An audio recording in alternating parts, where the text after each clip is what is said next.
Sometimes the person who shares your bed and your future plans is the same one quietly rewriting the rules of everything you built together. You trust the late night talks and the shared calendar reminders, and then one single notification changes the way you see every promise they ever made. I never expected it to happen in the middle of planning what was supposed to be a simple, happy Memorial Day weekend with the people I loved most. My name is Claire Donovan. I am 32 years old. My husband Ethan had always been the first person I called when something at work fell off.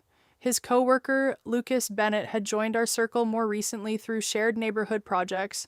My mother, Patricia, still hosted most family gatherings at the house where I grew up. My father, Robert, usually manned the grill without complaint. My sister, Ashley, always arrived early with extra chairs. My business partner, Samantha Price, handled the day-to-day details I sometimes missed. Our neighbor, Victoria Lang, had lived 2 doors down for years and noticed more than she ever said out loud. If you have ever felt the ground shift under your feet because the one person you counted on most decided your dreams were negotiable, I hope you will stay with me while I tell you what happened last Memorial Day in our quiet suburban neighborhood outside Birmingham. This is the story of how I learned that loyalty does not always travel in both directions, even when you thought it did. It started on a Friday afternoon in my small studio space above the little strip of shops on the edge of our neighborhood. I was sitting at my desk, surrounded by fabric swatches and printed timelines for the Community Memorial Day event I had been hired to coordinate. The neighborhood association had asked me to handle the decorations, the food layout, and the family activities for the big gathering they were hosting at the local park. It was the kind of job that felt personal because so many of our neighbors would be there, including my own family. I had poured weeks of careful planning into it, the kind of work that made me proud of the little business I had grown from nothing. My phone lit up on the corner of the desk with a group chat notification. It was from the neighborhood planning thread we all used for event updates. Normally, I would have glanced at it and gone back to my notes, but the preview text made my stomach tighten before I even opened the message. The notification showed a string of messages between my husband and his coworker. They were talking about the very same Memorial Day event I was organizing. His coworker had written something about coming in under budget with a simpler setup, and my husband had replied with a thumbs up and a note that said my version was nice, but they could do it for half the cost if they handled the vendors themselves. There were more messages below, screenshots of price lists and vendor contacts that looked exactly like the ones I had shared with my husband weeks earlier when I was excited about the job. I read the thread twice, then a third time, trying to find a version of the words that did not mean what they clearly meant. My hands felt cold against the phone screen. My husband had not just known about my contract. He and his coworker had been quietly working on a way to undercut it and take the job for themselves. I sat there for a long minute with the phone in my lap, listening to the soft hum of the air conditioner and the distant sound of kids riding bikes down the street outside.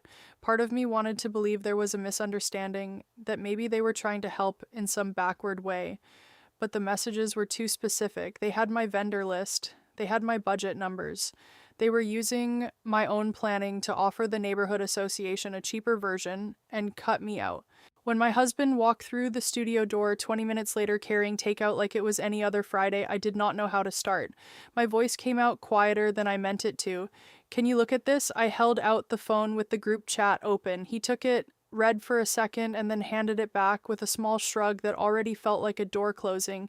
"You are reading way too much into a couple of messages." His coworker and I were just spitballing ideas. The neighborhood was asking around for options. We thought we could save everybody some money.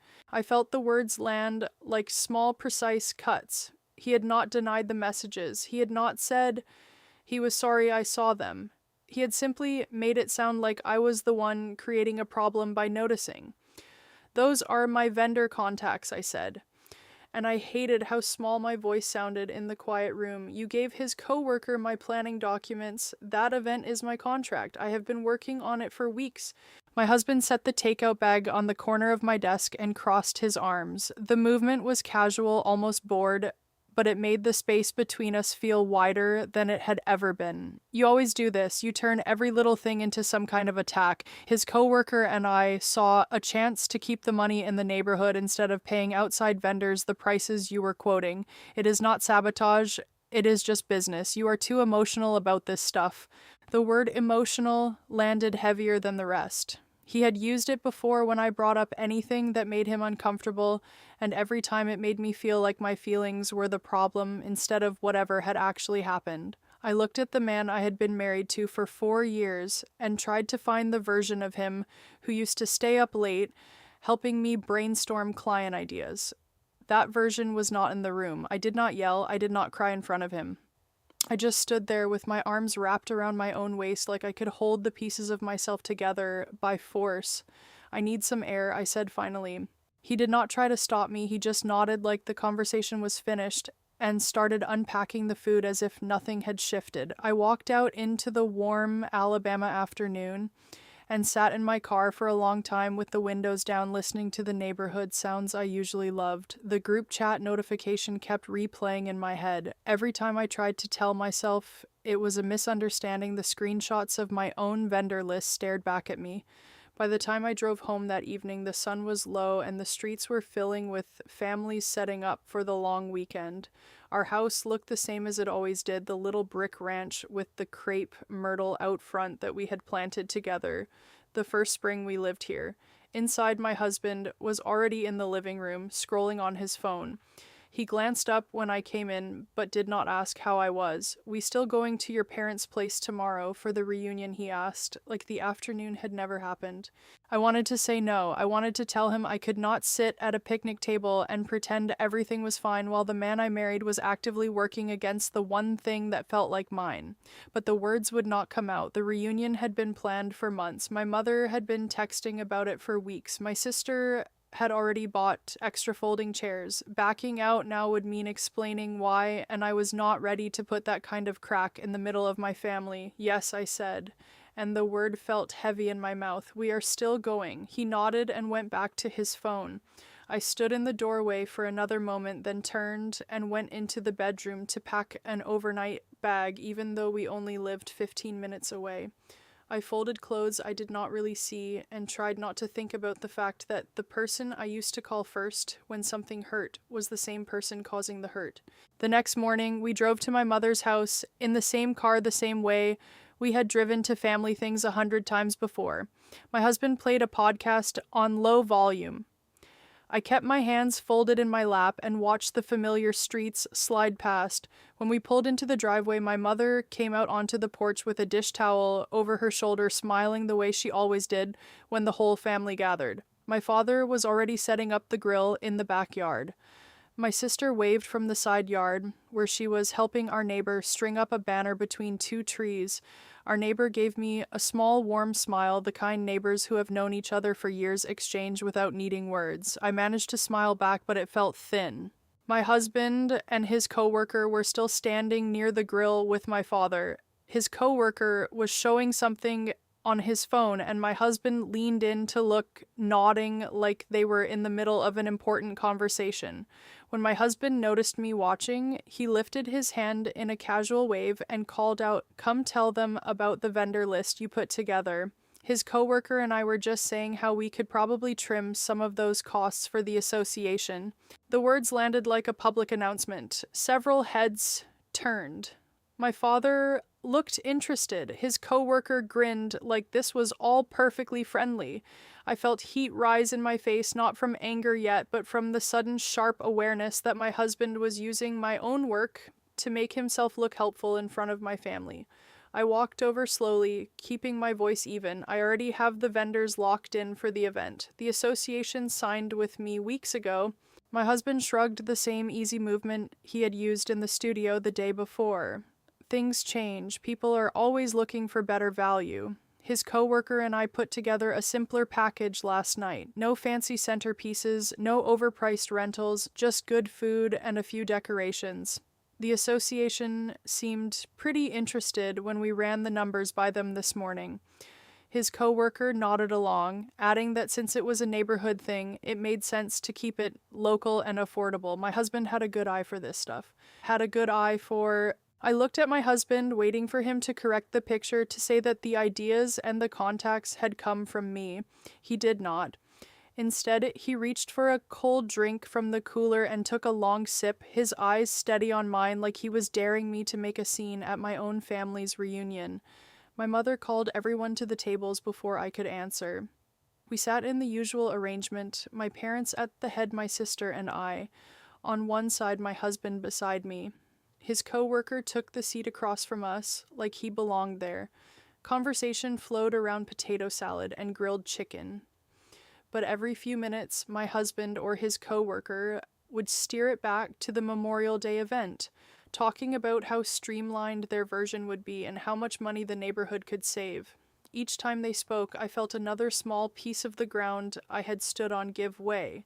Halfway through the meal, my phone vibrated in my pocket. I slipped it out under the table and saw my business partner's name lighting up the screen. The text was short and urgent, call me when you can. The client just emailed, she is going with the other proposal. I am so sorry. I read it twice, the words blurring for a second. The client was the head of the neighborhood association. The contract I had spent weeks building was gone. My husband and his co-worker had taken it with the very ideas and contacts I had trusted my husband with. I excused myself quietly and walked around the side of the house where the shade was deeper. My hands were shaking when I called my business partner back. She answered on the first ring, her voice tight with the same disbelief I felt. I just got off the phone with her. She said someone else came in with a lower bid that still covered everything we offered, only cheaper. She kept saying it was all in the family and that it made more sense for the neighborhood. I asked who, but she would not say. Did you know about this? I closed my eyes and leaned against the warm brick. I think I do. We talked for another minute, my business partner trying to find a way to salvage something, me trying to keep my voice from breaking. When I hung up, I stayed there for a long moment, the sounds of my family's laughter drifting around the corner like they belonged to someone else's life. My husband found me before I was ready. He came around the side of the house with that same calm expression, hands in his pockets, like he was just checking on me. You disappeared. Everything okay? I held up the phone, the screen still glowing with my business partner's last message. The client went with your proposal, the one you and his coworker put together using my vendor list and my budget numbers. For the first time that day, something like satisfaction flickered across his face before he smoothed it away. It is just business. You were charging too much. The association needed something realistic. His coworker and I saw an opening and we took it. You should be thanking us instead of acting like we stole something from you. The words were so casual, so certain, that for a second I wondered if I really was the one overreacting.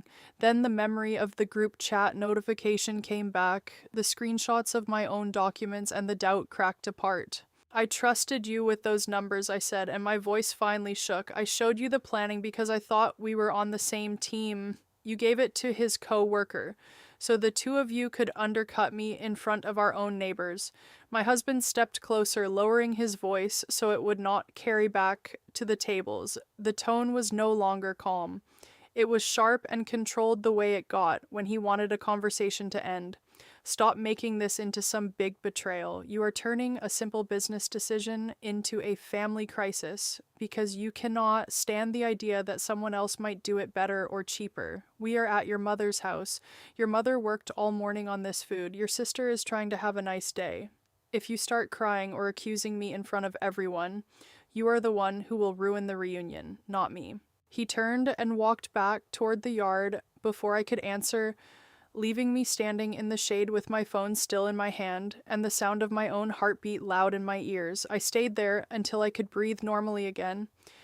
Then I smoothed my dress one more time, lifted my chin, and walked back to the table. My mother asked if everything was all right. I told her it was fine, that I had just needed a minute. My husband was already laughing at something his coworker had said, his arm draped across the back of my empty chair like nothing had happened. Our neighbor caught my eye from across the table. She did not say anything out loud, but her expression was quiet and steady, the way someone looks when they have noticed more than they are willing to speak about in a crowd. I gave her the smallest nod I could manage and sat down. The rest of the afternoon moved in a blur of paper plates and conversations I could not quite follow. Every time my husband spoke about the event he made it sound like he and his coworker had stepped in to save the day. My father nodded along, my mother smiled, my sister asked a few polite questions. No one seemed to notice that I had stopped eating or that my hands stayed folded tightly in my lap. As the sun started to lower and people began gathering their things, my husband came up behind me and rested a hand on my shoulder. To anyone watching, it would have looked like a normal husband checking on his wife, his fingers pressed just a little too firmly. See, everything worked out. The neighborhood gets a good deal, we keep things simple, and nobody had to make a scene. You can thank me later when you realize I did you a favor. I did not answer. I just watched my family hug goodbye and promised to do it again next year the same way we always had. The same way I had always believed we would keep doing until a single group chat notification showed me that the person I trusted most had decided my work, my trust, and my place in our shared life were all negotiable. The drive home was quiet. My husband kept the radio on low. I kept my eyes on the road ahead and tried not to let the weight in my chest show on my face. When we got inside the house, I went straight to the kitchen table and opened my laptop. My business partner had already forwarded the official email from the client. The neighborhood association had chosen the simpler, more affordable option presented by my husband and his coworker. My contract was gone. My husband came into the kitchen and leaned against the counter arms, crossed the same way he had stood in my studio the day before. You saw the email, he said. It was not a question. I nodded. I did. He let out a short breath that might have been a laugh if it had carried any warmth. Then you know it is done. The association gets what they need without overpaying, and you can stop stressing about every little detail. I do not know why you are making this harder than it has to be. I closed the laptop slowly. My voice came out quieter than I expected, but it did not shake. You took something that was mine and gave it to his coworker so you could look like the hero in front of my family. That is not helping. That is not partnership. That is you deciding my work did not matter as much as your pride. My husband pushed off the counter and stepped closer. The calm mask he had worn all day was gone now. What was left was sharper, colder. Listen to yourself.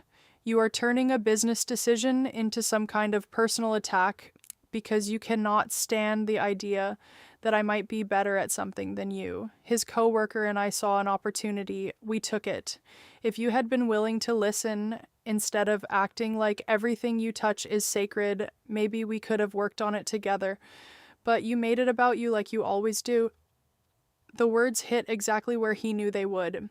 He had used versions of them before when I stayed late at the studio, when I turned down weekend plans because a client needed something, when I tried to talk about growing the business instead of just maintaining it. Every time the message underneath was the same. My ambition was the problem, not his choices. I stood up from the table. The chair legs scraped against the floor, the sound loud in the quiet kitchen. I am not going to fight you for the contract. Not in front of my family, not at the cost of turning every holiday into a battlefield. You can have it. You and his coworker can have the client and the credit and whatever else you wanted from this. But I am done pretending that we are building the same life. For the first time, something like surprise crossed his face. He had expected tears or yelling or the kind of argument that would end with me apologizing for being too sensitive. He had not expected me to step back. What does that mean? He asked. It means I am choosing myself. I am choosing to stop giving pieces of my work and my trust to someone who treats them like they are negotiable. I do not know what that looks like yet. Maybe my business partner takes over the business. Maybe I start smaller again. But I am not going to keep showing up for a marriage that only works when I stay quiet about what hurts. My husband shook his head once like he could dismiss the entire conversation. You are going to regret this when you realize how much easier things could have been. I was trying to make our life simpler. You are the one making it complicated. I did not argue.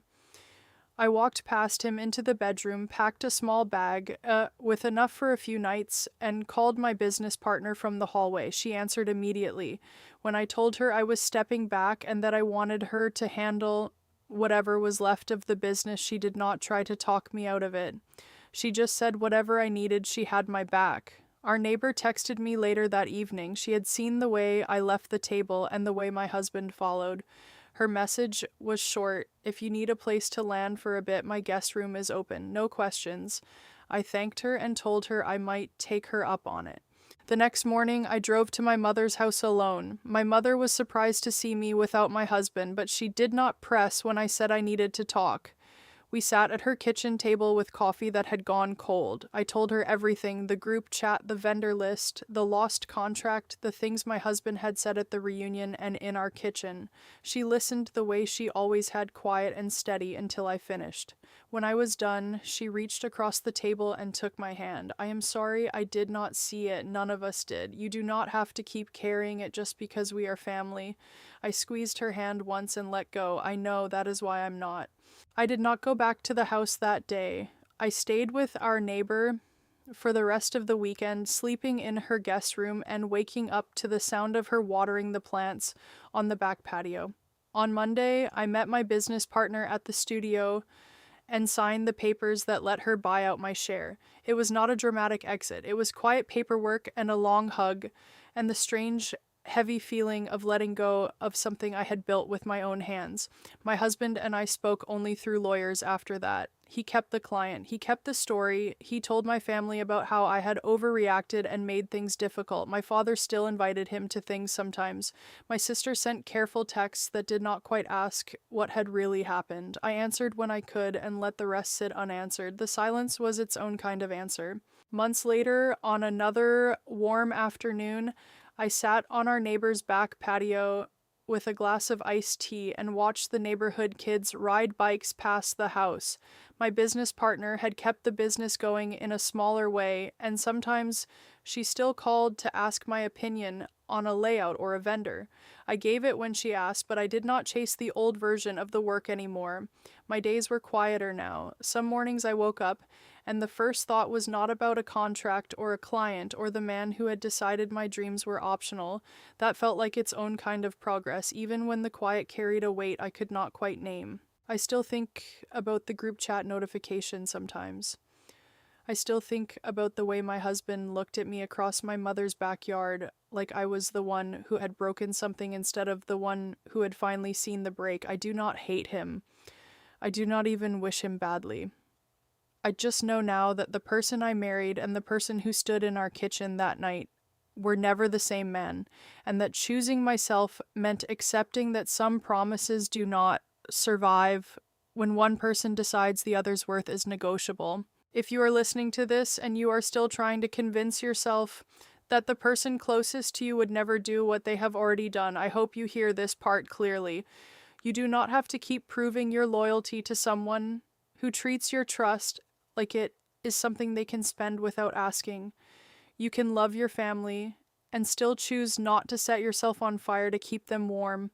You can walk away from a life that only works when you stay small, and the leaving can be quiet and still be the bravest thing you have ever done. Thank you for staying with me through all of this. What would you have done if you found that group chat notification on your own phone and realized the person you trusted most had already chosen a different side?